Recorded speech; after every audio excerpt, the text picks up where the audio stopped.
Hello hello කොහෙද ඉන්නේ? මං කෝල් කීයක් ගත්තද? කන බීරිද මිනිහා? ගෝලි අර්බුදෙන් දුක් විඳින පිරිමියෙක් වශයෙන් තෙල් පොලිමට වෙලා ඉන්නේ. ඈ මනුස්සයෝ තමුසේ අද උදෙත් පොලිමේ දවලුත් පොලිමේ රාත් පොලිමේ තමුසේගේ විනෝදාංශ තෙල් ගහන එකද?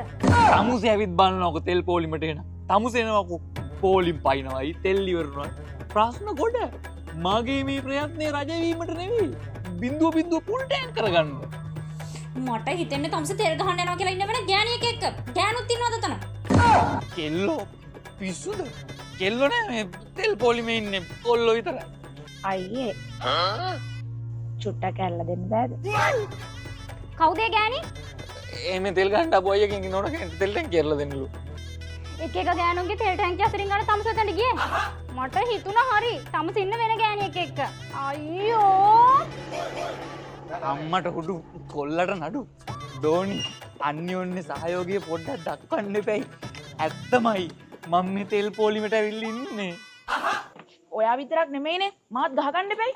ඊයා මූ වනචරේ ගෑණියෙක් එක්ක කොහෙද ගිහින් මට කෝලොත් ගන්නවා.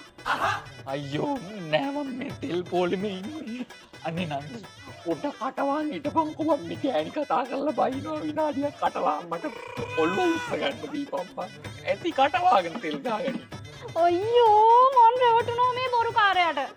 මේ අහන්නකො මේ ගෑණිගේ කට හොඳ නෑ මම මොනව කරන්නද? මං උදේ ඉඳන් අමාරුවෙන් තෙල් පොඩ්ඩක් ගහගන්න හදන්නේ. තෙල් පොඩ්ඩක් ගහන් ගෙදර එනකන් හිටපන්කෝ ප්ලීස්. හරි තමුසේ එහෙනම් තෙල් ගහගෙන ගෙදර එනවකෝ. අයියේ බින්දුවක්වත් හලන්න එපා.